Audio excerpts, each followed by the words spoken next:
That's why I said that he turned my life into a season of Love and Hip Hop written and directed by Tyler Perry. I didn't even know. Wait, did you say written and directed by Tyler Perry? Yes. Yes. Because not only did you throw in the drama, but you needed to traumatize the woman as badly as you possibly could. Like, you had to make sure she felt it. Oh. Hey, everyone. Welcome to Tell You the Truth, the podcast where the group chat comes to life. I'm your host, Brittany Sharpton, and each week we dive into those juicy conversations, usually reserved just for our closest friends. Stories about love, wellness, careers, and personal growth. This is your space for unfiltered honesty, shared laughs, and maybe even a little self-discovery along the way. So grab a cup of coffee or a glass of wine, settle in, and let's get real. Because to tell you the truth, our stories deserve to be heard. Let's get started. On today's episode, I am so excited to introduce María Young, the beautiful soul behind Deep Fried Honey. Is that not the best name ever? I love that name.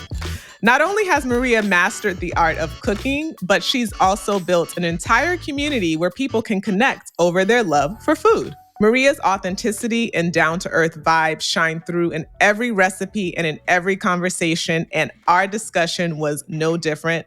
I immediately felt her warm and genuine calming energy through the screen, her level of transparency and vulnerability, which is so freaking rare these days, just shine through the screen, was so refreshing, and she was so brave. In this conversation, we uncovered the truth behind balancing passion and business, the role of authenticity in creating a loyal following, and how food is so much more than just what's on the plate. This episode is packed with flavor, fun, and some seriously juicy food for thought. Let's get started. María, I am so excited. I have been looking forward to this conversation for such a long time and honored that you are joining me here. How are you and welcome? Thank you. I'm good. I'm having a very good day. I'm sure everyone tells you this, but your page, your brand, your cooking is a bright spot for so many of us. I discovered you during the pandemic, so I'm not sure when you officially started sharing your journey, but I'd love if you can share with everyone, when was the love for cooking born and passed down from your family? Was this something that you just innately like to do? Well, I started to learn how to cook when I was pregnant with my first daughter, because it just seemed like I should know how to do that. But because I really didn't know. I knew how to make grilled cheeses and eggs and things like that. But I did grow up watching my grandparents cook, but it was very much from the other side of the kitchen, across the aisle type. I didn't participate. So I watched, and then I picked up some stuff off Food Network from a bunch of people that turned out to be racist later on. But, but I did learn a lot that way. Yeah, no idea. But yeah, I really started teaching myself then. And then by the time my second daughter, who they're 22 months apart, by the time she was 2 or 3, it had become a real passion, because I'm a very picky eater. I don't like anything. I am the person that nobody wants to go out with. You need to tell me where we're going. I'm going to check if they have chicken tenders on the menu. I'm going to look and hopefully there's something else, but I need my fallback, And I didn't want them to be that way. So, I was always trying new things and introducing them to new stuff or the same stuff in different ways. And it was very rewarding to feed them and to make them happy.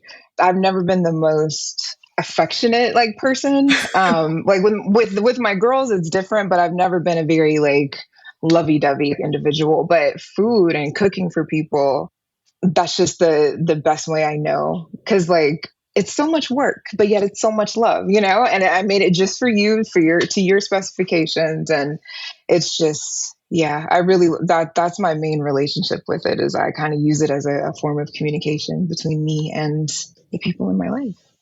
I love that, because I was going to say there's very few things that I think are as intimate or a display of love than cooking. I mean, I think just that display of love makes you very affectionate, and your energy I is think so so, too. yeah. It's just you have to.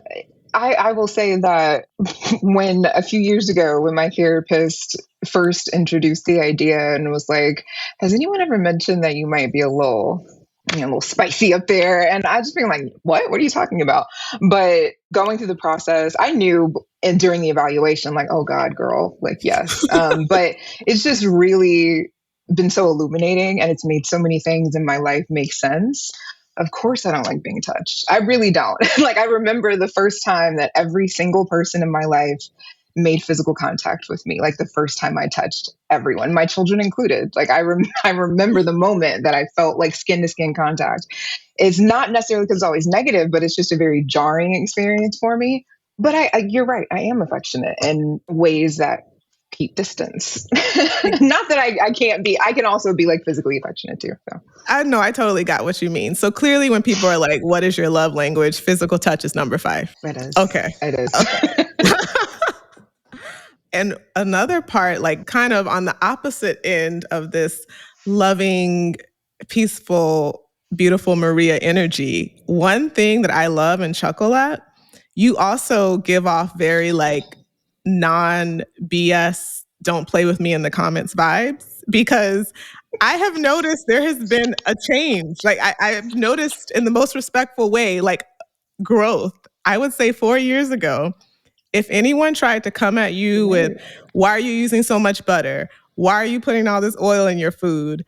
Maria was like, listen, this is not some live off the land skinny girl page. I am cooking with love for my family and for me, and what I want to put in this in my kitchen, I will do. If you don't like it, you can get off my page. I mean, you may not have said it like that, but I was scrolling like, you know what? This is so refreshing, because people on social media, one, feel like they can say whatever they want to a total stranger, and 2, you're not eating it. So I love the indulgence and non-BS vibes that you give off too. Exactly. Yeah. I've been on the internet for a very long time, and I learned early on that you kind of have to curate your experience for yourself. Everybody's going to tell you how you should run your page. Even if you're not a creator, you're just a regular person. People will say, if you don't want people to cuss you out about this opinion, you shouldn't have posted it or whatever, things like that. So sometimes you just have to make it clear. But when I started the page, I didn't have any intentions, expectations, nothing like that. So it grew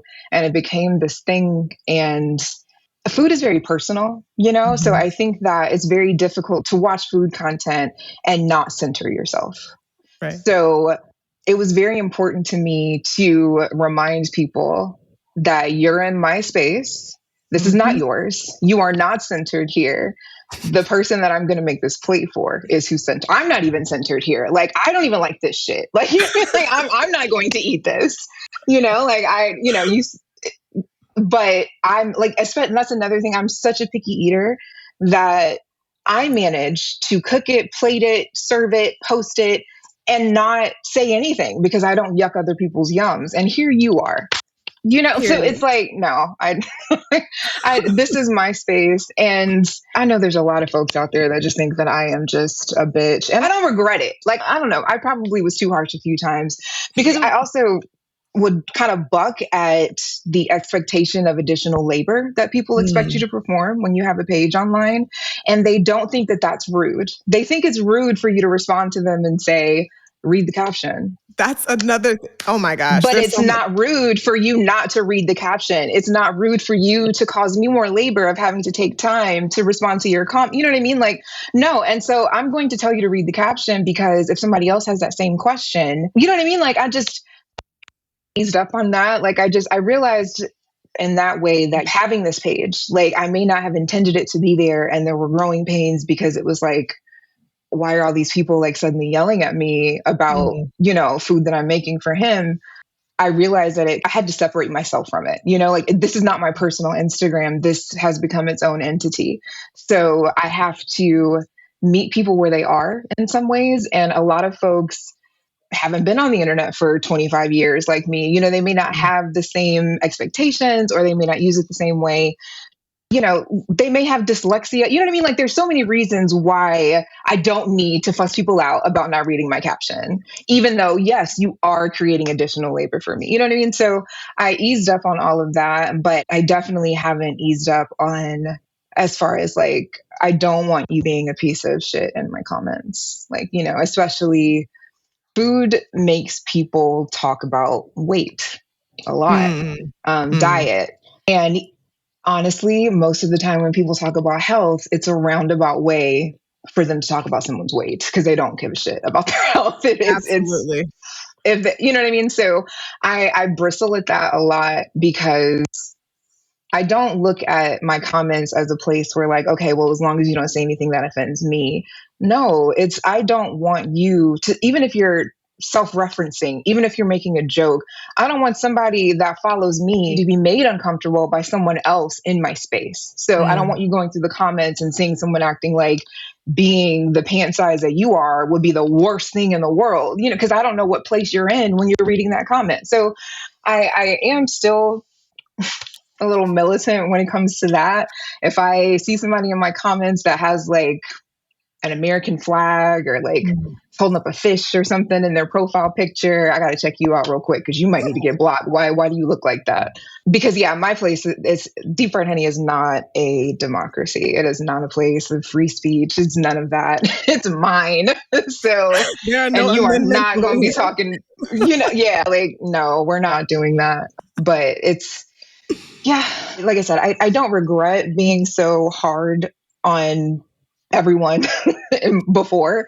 I just feel also it was a very stressful time for a lot of reasons. And I tend to overextend myself to help people. Like I still don't use recipes. I had never written a recipe.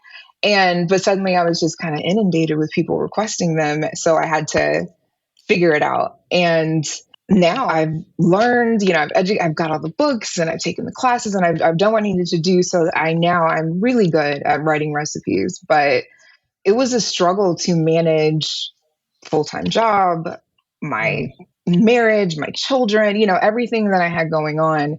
Now I have this new thing that used to be just like a little hobby.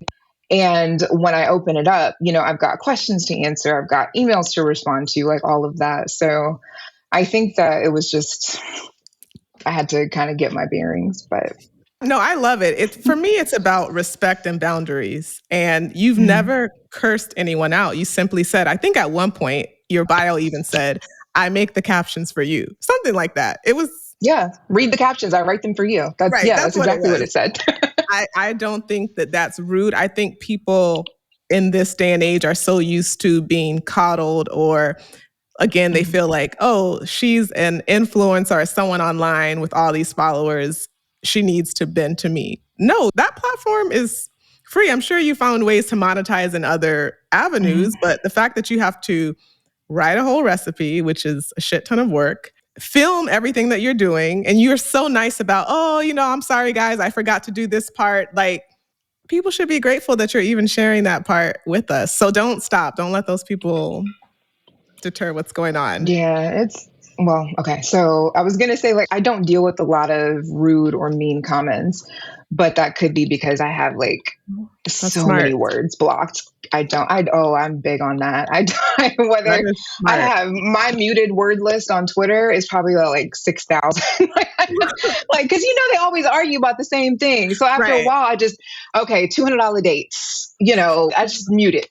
I don't want to see this no more. So like, cause like if you are annoyed by your own feed, look within, it's likely got a lot to do with you engaging with stuff that you don't like, because you want to cuss them out or whatever. Well, it's going to keep showing you stuff you don't like, so yeah, I do a lot of muting. So that may be why, but I really don't deal with a lot of negativity, like not even in my DMs and things. And I've never chased numbers. I've never been interested in growing and being bigger and popular because more attention would just stress me out further. It would be more pressure, So like, and also I've never wanted to seek it because I suffer from extreme imposter syndrome. because like all this kind of fell into my lap. I didn't have any sort of experience. And there's already such a shortage of representation in like the food space, period. And then when you look at the online food space, even if you're looking at like large publications and you look at who they put online, it's not Black people, you know? And for me to be mixed, light skinned, you know, all those things, especially when the companies pretended that they cared, you know, after George Floyd, and there were all these initiatives to be diverse and all of that. I got so many, you know, so many companies and like big opportunities. And I'm just like, I would write back and I'm like, I think that you should find someone that's Black. Like, you know what I mean? Like, there's most of if you have any brown people in your company right now, they probably already look like me. Like, you know, so I just, not only do I not want to take opportunities from someone who could have used them back then, but I felt, or just in general, but like I said, I also felt like I was taking space from people that had, you know, gone to culinary school or, you know, were doing things and really had focused on making this their career. At this point, you know, I started the page in 2018 and the website in 2019. And I think that I've kind of carved out my own lane. So I don't feel like I'm competing with anyone anymore. I don't feel that like imposter syndrome and stuff most of the time.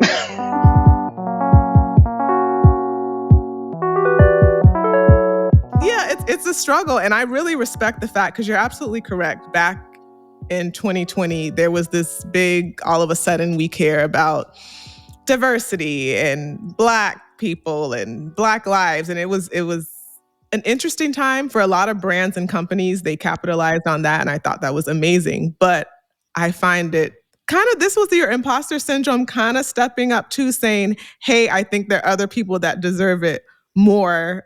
Yeah.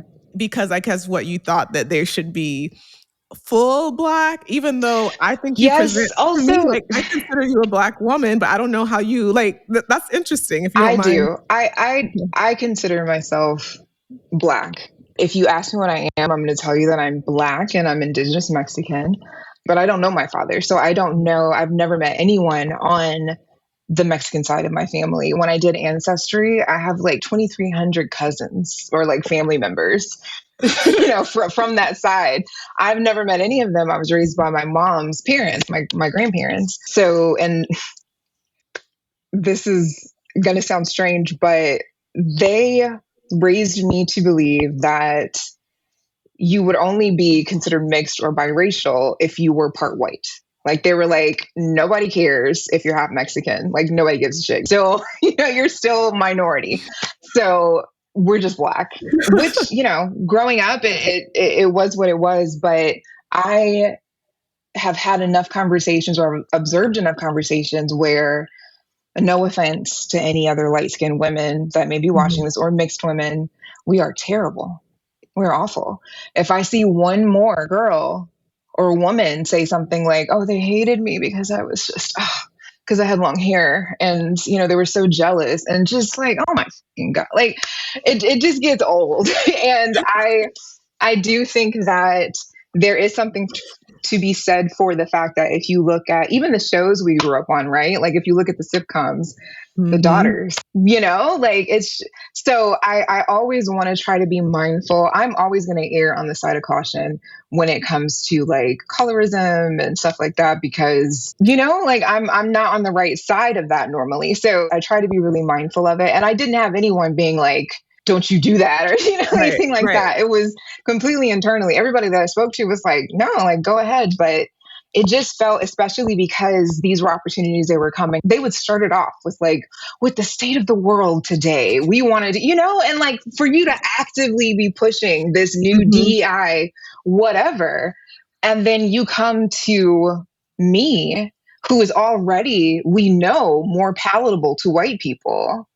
Right. Just in case this was your motive, I can't do, you know what I mean? Like, so that's kind of where it came from. I've softened up on it now because I feel like now they're very just normal. Like we're looking for cooks. We're looking for, you know, like it's no longer that long spiel about oppression, you know, before that. So thank you for sharing that. There's so much I want to say. You're so right. You hit on so many points. the colorism, the brands reaching out because they know, hey, this is a person who presents as Black. However, it's not going to be threatening to the masses. And the fact that you're able to see right through that and be able to make a decision, because I agree with some of your other family or friends. I think if you would have accepted, there's absolutely nothing wrong with that. But you didn't want to be put in a position where, okay, you're going to lead with the state of the country and, we care about equity and include. Stop. Like, you know what it is? Because you're not doing it anymore. I mean, it's unfortunate, but you're just right. I mean, this is the thing, and I realized as we were talking, I'm like, we didn't even talk about the name. Okay, your platform is Deep Fried Honey, which is absolutely amazing. How did you come up with that name? And clearly, with a name like Deep Fried Honey, for people to try to talk about ingredients and low-key weight or body shame, like what type of page did you think that you came on? Does this sound like count calories here? Like this? But no, I love the name so much because I am terrible at naming things like children, dogs, recipes. I am bad at naming stuff. The name, like Deep Fried Honey, it felt real. So I chose it because I love fried food. And I love frying stuff. I feel like I'm very good at it. I really don't fry that. Like, I don't live up to my name that much as far as like deep frying stuff. I don't even have a deep fryer, but I just really like fried food. The honey part came because my soon-to-be ex-husband, that was just like a thing that he always compared my skin tone to honey. Like he would just, anytime we were around honey, or he would, the color. I'm not that late. but yeah, he used to, that's just, he would call me that or buy me stuff with like honey on it and stuff. So I just kind of put those two things together and I liked how it sounded. And it's wonderful. You got the domain name? Yeah. Which nowadays that would be difficult to do. So Maria, you did touch upon this. So you've been on the internet, you said over 20 years, but you started this brand in 2018? Well, that's when I started the Instagram page, yeah. The Instagram page in 2018. So can we just backtrack? I'm genuinely curious because you, to me, are like one of the best cooking content creators in terms of talent, authenticity. Even though you don't have a deep fryer, I love the way that you take the butter and it sears on the pan. Like, I'm just like, oh my God, put some more in there. Is that Kerrygold? Yeah, my favorite. So how did it all start? Because you told me you were juggling your full-time 9-to-5, being a wife, being a mother, trying to have some sort of personal time and fostering and growing this kick-ass brand. Like, how in the world did you get from there to here? So I originally created the page because one day I had looked at my personal Instagram. I looked at my feed and it was when, those year end, you can do like your top 8 or whatever.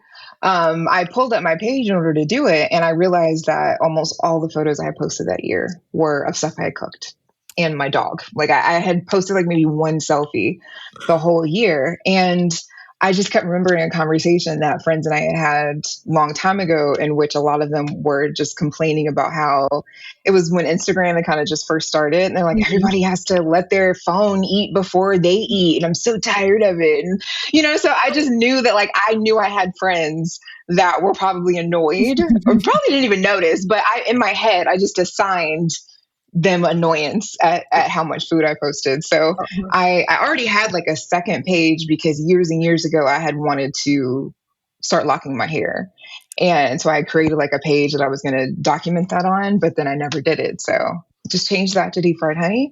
And I did like a big photo dump, screenshots of my old Instagram page. And I think when I started to do all my engaging from that page, like, cause I used to comment like a lot of food videos and stuff, and I just would do that there. My intention was to keep my personal page, like for just interacting with my friends and stuff. And what's happened is I barely ever open my personal page anymore, but I started to engage and I didn't really do much except I used like hashtags. I think that was the only, I don't know what you would call it, like trying to draw people to me. And it was very small and it just kind of, there's something happened. Oh, My brother happened. Oh, So okay. it was growing.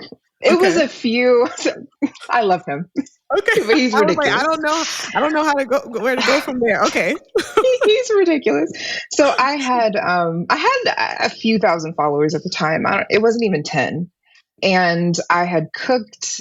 He took a photo from my Instagram. He took a screenshot of it and he tweeted it. He tweeted, "My sister has a full-time job and she still cooks for her man like this every day." Knowing he was lying. That was my husband's birthday plate. Like, I mean, it had a lot. It was waffles and biscuits and, just everything that he had asked for. And he every day, like, what? But he was trying to get attention and he got it. It grew a lot around that time because that tweet went viral. And of Oh. course, there were a lot of folks that were like, "I think it's so cute that she's trying to kill him with bad cholesterol." I was not expecting that. I thought you were going to say, "I need a woman like Maria," because I do see a lot of that in the comments. That's a whole nother. I'm gonna get there. I Soon. don't. I hate that. Oh my You God, must I have hate muted. that You so must have muted much. that because I see it. That actually is on. I may have adjusted it because, my situation has changed, but it used to be on my about page that like, don't use me or this page to back up any sort of like gender role type stuff you want to get into. You know what I mean? Like, and then obviously, if anything, I can probably be like a message to anyone that is silly enough to believe that you can do anything to keep a man or to make him act right. You know what I mean? Like, there's nothing that you can do. Their actions, your actions, they are separate. I completely agree. Someone else's actions have absolutely nothing to do with you. I have to keep reminding myself of that with anything, whether it's a romantic relationship, family, friends, because your ego does get involved. And I'm a very sensitive person, actually. So I feel like, what did I do or what didn't I do to cause this to happen? And whether it's through my therapist or just speaking with my very few little circle of people that I feel comfortable confiding in, reminding me, Brittany, this doesn't have anything to do with you. What they did is on them. How they treat you is a reflection of them, not you. So Exactly. I was worried that a lot of people were there for us or for him. Like, I never made him central. Like, I feel like I didn't. Maybe people thought that I did, but I felt like really the reason that I posted him was because I feel like when you consume food content is because I feel like people like to have that experience of like seeing someone bite into it or eat it at the end. I think that kind of like just rounds out that journey that they started with. So I really liked being able to do that, like just to give that to some people. But like, I really was only posting him so people would know, like, A, somebody thinks it's as good as it looks. So, you know what I mean? Like, and B, like, here is what it looks like when someone eats it, you people that watch mukbangs for some reason, like that's really the only reason I posted it. Yeah. I didn't even post myself on the page for years and years. So, well, one, I want to start by saying thank you to your brother for that viral tweet. That's why I want to start way back from there. I had no idea the origin, but yeah, thanks, brother, for holding it down. And now, like, kind of fast forwarding, I love how you always do the warnings. What's it called? That starts with the M for the people. Misophonia. I think it's misophonia. It might be misophonia. I'm not sure. Yeah, that word. Right, because I find it fascinating, and it's no shade to anyone else. Those people who love to watch other people eat and like suck on the crab. I don't know. Like, I'm like, that's just not my thing, but they're making tons of money off of that. So you always give the warning. And in between, Maria, thank you for even sharing that and being so vulnerable. I was telling Maria off camera that I wore this shirt. I'm a part of that support out there who I'm not living this particular experience, but no, we don't do any scrubs. Maria's gonna be okay. She has a community that loves her. I just see so much brightness in your future. I don't know what you have up your sleeve. I know it has to be difficult to even show up. I was sharing with Maria, I did not experience a divorce. I have not been married, but I lost just a devastating loss a year ago. And the grief journey that I'm going through actually made me retreat. So I took the opposite of your approach. And I respect you so much that it would have been so easy just to hide and say, hey, I don't want to get online. I don't even want to share what's happened.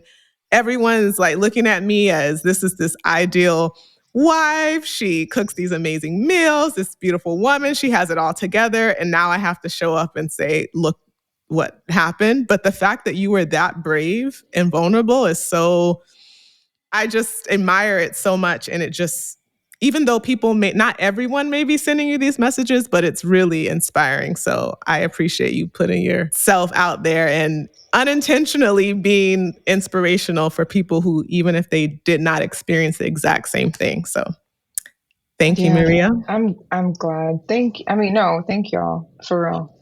We love you.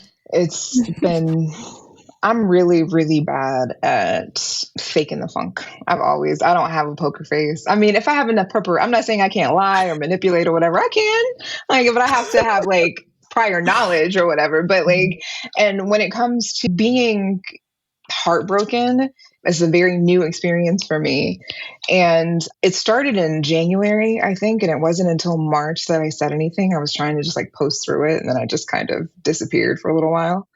And I realized that it was because I just felt fake. I did. I felt, so I'm very high masking, obviously, with autism.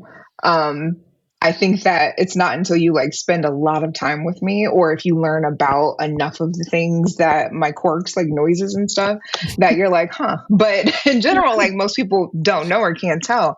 And it's because I'm high masking. If somebody had a camera when I'm alone, that's, it's a whole different thing. So it's I'm always kind of faking in a way. And I put this mask on when I was little, and it's just the way that I've always learned how to be.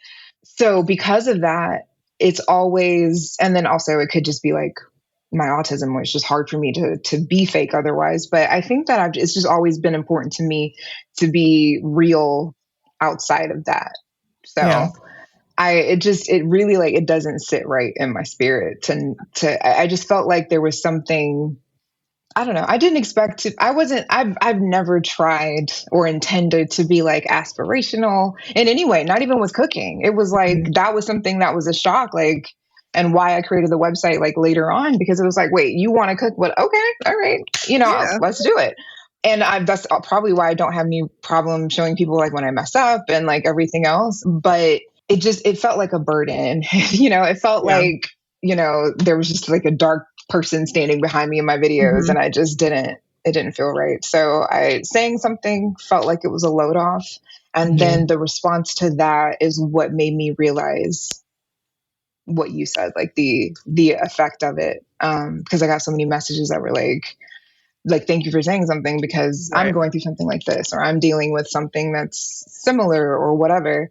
And just the correspondence that I had in my DMs is why I decided to start the journal, because I'm there's so many, you can find websites and TikToks and Facebook pages, and there's so many people that are you can buy 50 minutes, for them to sit there and tell you about their experience, all these life coaches with no training and everything. There was just so many sources you can go out there and get advice or opinions from or whatever. And I just felt I'm an avid researcher. I spend so much time on Reddit. I rarely comment, but I just read, stuff. And I just felt it might be useful to someone to watch the journeys that I'm going through. So it started with me just laying down the facts. All right, you're probably here for tea. So let's just get that out of the way. All right, now everything that happened. This is how I'm dealing with it. These are the books I'm reading. This is what my therapist said. Right now I'm going through a breakdown of what covert narcissism is, because when it was first brought up to me, first of all, I denied it. I was no, he's not. What are you talking about? You don't know him. And then, after a couple of weeks, I found out some more things. Then it was I remember when I was telling my best friend about it, she was like, do you see it now? And I had lost my voice. I screamed, yes, so loud. I literally, and I don't raise my voice. But I lost it because I was yes, I see it. So then when I opened my mind to it, I decided to, research and look it up. And I read all these books or I started reading all these books, and I couldn't relate to what they were saying. It wasn't my experience. It wasn't how I felt. It wasn't what he did. Certain things definitely were Yeah. hitting, but others were like, okay, am I just like thinking the other things fit because someone said that he was that? And, I'm wanting it to fit in the spot.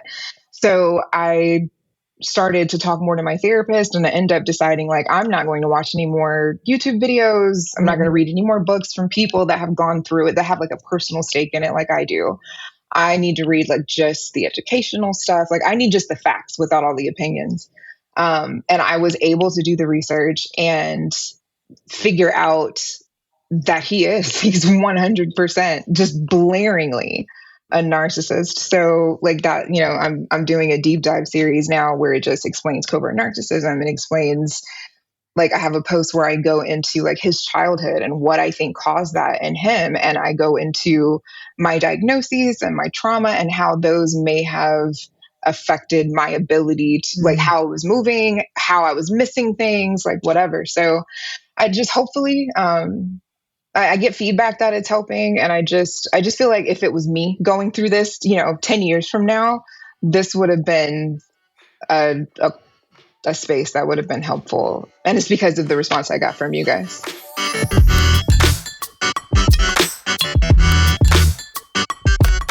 Well, I mean, it's an unfortunate circumstance, but what you're birthing from that is helpful, like you said. And I can't repeat myself enough. And even listening to you speak, though, it's interesting. I think we as women, still a lot of what you said is trying to figure out how I didn't see something, as if that has anything to do with you.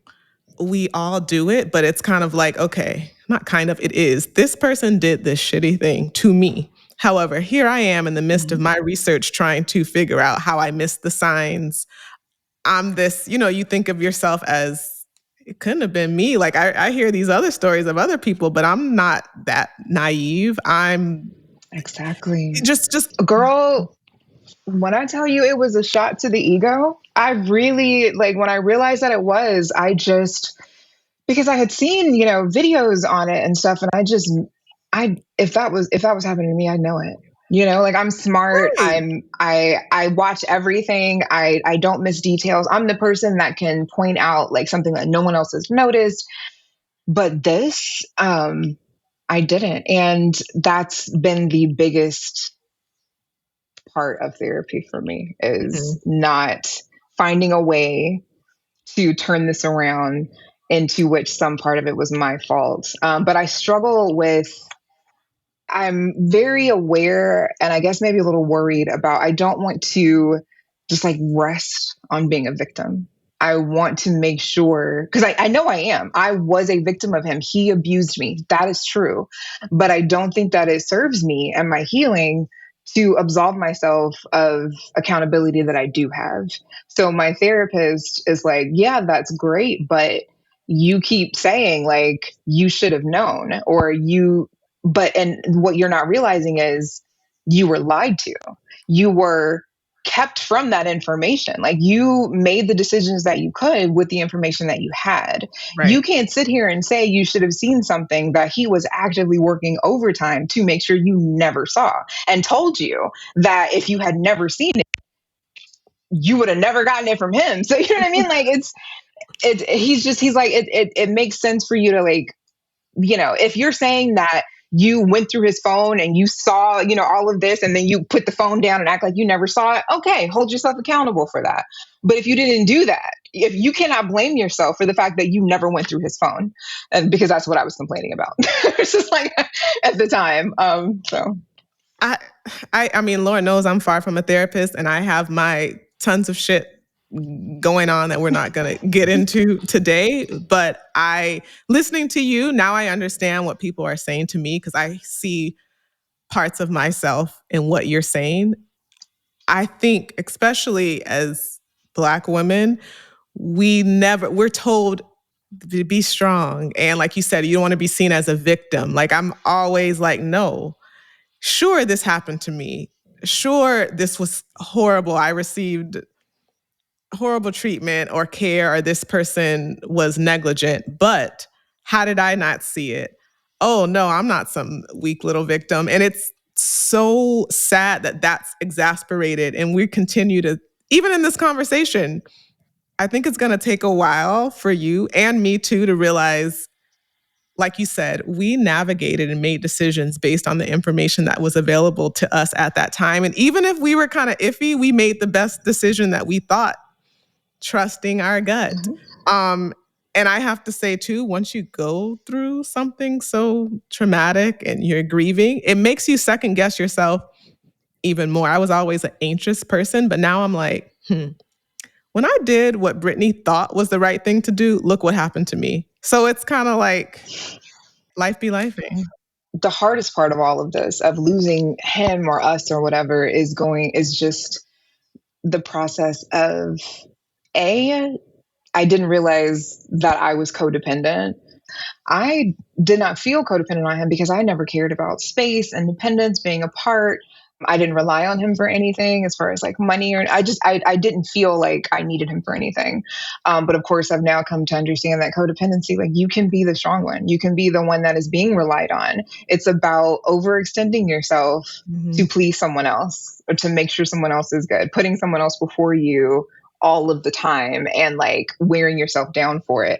And I also struggle because I thought that codependency meant that you have low self-esteem, and like mine's not the highest, but like I know my worth, but realizing that like, okay, I was codependent because now that he's gone and I don't have him to put all my energy into making sure he's okay, he's fed, he's this, he's that, he's happy, he's, whatever. Now I kind of like don't know what to do with myself anymore. That's codependency. It's me being relied on became so integral to who I was.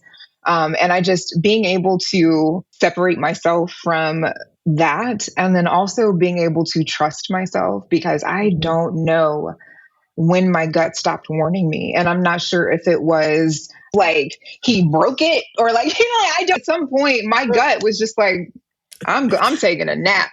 So trying to like trust yourself again. And that's also, I think, where how is it your fault type of thing? Because it's like the thing that I really want to fix and the thing that I'm most upset about is the way that I compromised my relationship with myself for this relationship. And I didn't realize I was doing that until it was over. So I saw a TikTok that said something that was like, the hardest thing to come to terms with when you realize that you've been betrayed is that you felt safe somewhere that you absolutely should not have felt safe. And that's what's wild. That's definitely what's been the hardest. And that's also what I meant by saying that him just to stop paying support all of a sudden was throwing a wrench, because it was like, it was that same sort of a impact or that same sort of effect all these months later, which it was like, okay, well, I didn't know just how badly you were putting me at risk. Like when I tell you that financially, emotionally, sexually, every way that he could have been putting me at risk during our marriage, he was, and I had no idea. And then for you to then like 6 months later put me at financial, you know what I mean? Like just, it was just more of that, like, thanks for the remander that I was never safe with you. Like the last 10 years of my life, it's been a challenge is an understatement. Yeah. I'm sorry to say, Maria, this is crazier than Love and Hip Hop. Yeah, I thought so too. That's why I said that he turned my life into a season of Love and Hip Hop written and directed by Tyler Perry. I didn't even know. Wait, did you say written and directed by Tyler Perry? Yes. Yes, because not only did you throw in the drama, but you needed to traumatize the woman as badly as you possibly could. Like you had to make sure she felt it. Oh. Right. I mean, which it's as hurt and devastating as it is, you seem very aware. And no, I mean, I hate, especially with my recent experience, time heals all. I don't necessarily believe that anymore. I think that you just learn to live with grief, or you learn to live with circumstances and you carry it better as each day progresses. But that doesn't mean, at least for me, like, oh my God, all of a sudden I'm going to wake up and this scar is not there, or my psyche, or I don't get flashbacks, or I don't think woulda, coulda, shoulda. That's just, I just think you put one foot in front of the other and try to create new memories. I can try to avoid the same mistakes that I did before, but that doesn't immune me from some other crazy shit or a tragedy happens. So that's what's kind of scary. But I mean, what else are we supposed to do? So I think you're right. That is terrifying, though. Marie, I know this is fresh though, but hopefully your heart is not so hardened that you are not open to it. Yeah, that's the best thing about finding out what he was, is it made it easy to not attach what he did to other men or all men or whatever. Like, it was like, okay, yeah, this man is literally clinically like mentally ill and he needs help and he's never going to get it because narcissists don't get help. And now I know the signs and I got to work really hard I got to have more diligence. Like, next time a guy that, wants me to spend the night every single night after the first night and like tells me he loves me in 13 days and like all this, all that, the love bombing stuff. Yeah. I have to not assume that you're trying to compete with like the other guys. I have to be like, hold on, something's not right here. So, girl, I mean, you even saying that is triggering me of things that I'm like, here I am thinking I'm special because we're flying to all these places and you taking me here, showing me. Yeah, but I'm gonna just calm down. Nervous system. I have to sometimes like bring myself back down and remind myself, I truly believe this person. I really thought, wow, this has never happened to me. No one has treated me like this. Maybe this is what all those Instagram pages about men who actually care about you do, looking back. But then again, you said something in the beginning of this conversation. It's not a hard, fast rule. You could have very well came across these same behaviors and this person been amazing. So it's like, I'm trying not to be jaded, but definitely am looking at signs like, wait a minute, I rather slow and steady wins the race. I will admit that I have said that I don't see myself doing any of it again. That's not from a place of, fuck all men. Like, it's nothing like that. It's like, before this happened, I don't know because I haven't been single in a long time, but I never had a problem with being single. Like, I never felt like it was always good. I was good with it. And men always kind of like all my exes basically met me at work where they like had to wear me down over like time. Cause like, I don't want to be hit on. I don't like, leave me alone. I don't go to clubs, parties, like none of that. I'm just not that. I'm autistic. Like, I'm in the house, so I don't think that I'm really going to have the opportunity. Like, I work from home now, like, I don't think that I'm going to out there. I don't ever see myself putting myself out there because I didn't ever. And I just think that now there's this new level of, I have to like unmask, and that includes like a level of intimacy that I've only had with him. So there's a lot to it that makes me wonder if it would be worth the effort. And I don't think that it would be. So, but somebody may come along and hello. Well, who knows who knows a year from now what your response will be. But I'm happy to know that you're not attaching one person's fuckboyness to all the species.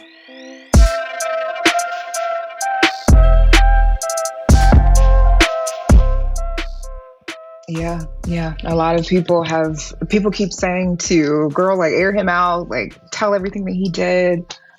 No, I'm trying to be mindful of what I say in the open because I know everything that I've said already is pissing him off. I know like the first video that I did where I just like, I wrote down something, like, I think it was like 10 minutes long. And I just like kind of announced or just talked about like what I had been going through in like a vague way. And I haven't even, I would have you here for another hour to tell you the rest of it because I haven't even told you anything that helped me realize that I was still at this point telling my therapist, oh, no, he's got a mother wound and like maybe a sex addiction, but he loves me. What are you talking about? No. So like I said, I could be here for an entire another year. It is so many levels to this. It's, it was years and years and years of, you know what I mean? So like, I just want you guys to know, like, I wish it was just that he had cheated because I feel like to get over. It's still a betrayal, but it's not something that is as layered and difficult as this. So I'm seriously, so this can be like a 4-part series. I have so many freaking questions. Like but a lot of stuff that you're saying, like I see myself and I'm like, it's a shame that I have to even share that. And this continues to happen, but we're going to pivot and end this on a high note.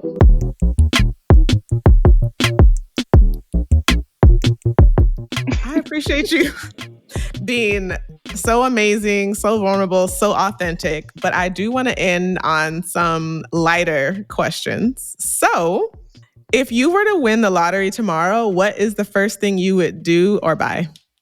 So if it was tomorrow, the first thing that I would buy is a piece of art there's an artist that I like named James. I think it's John, maybe James Jean. I've only read it.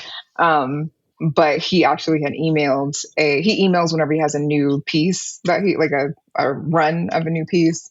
And it always costs too much. So I've never bought one. But he emailed this morning. And this is one of his cheaper ones. It's like $575 or something like that. But that's still just not something that I need to be doing right now, especially with all this transition.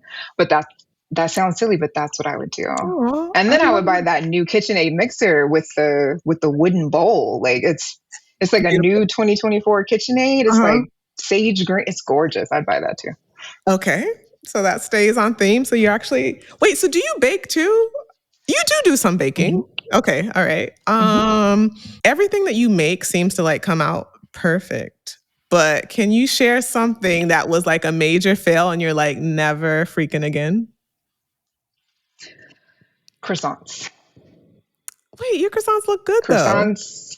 No, not, I never posted the croissants that I made. Just terrible. But it has a lot to do with the same reason that I will go stages without baking is because there are just some periods in which the last thing that I want is anything on my hands. And croissants, of course, like you're patting butter, you're rolling stuff out, you're shaping. And croissants are something that I don't feel like you can kind of get away with them being like raggedy, like, rustic or whatever. They have to be perfect, they have to look good.